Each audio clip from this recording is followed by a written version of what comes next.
तीन शक्यता ज्यांचं स्थानिक वृत्तपत्रात प्रसिद्ध झालेलं असेल अधिसूचना त्यांनी 7 मार्चपासून व्याज गृहीत धरायला काही हरकत नाही. आता 7 मार्च 2024 पासून कधीपर्यंत काय हा संशोधनाचा भाग असेल. दुसरी गोष्ट, ज्या जिल्ह्यांमध्ये झालेलं नाही स्थानिक वृत्तपत्रांमध्ये प्रसिद्धी, त्यांना हे कसं काय देव जाणे. आणि राहिली गोष्ट, आता इथं सांगण्यात येत आहे की 28 एप्रिल 2026. तर काय घोडा मैदान लांब नाही आहे. बघूयात कसं काय.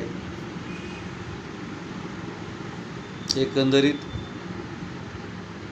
तडकाफडकी सदरील प्रसिद्धीबद्दल धन्यवाद.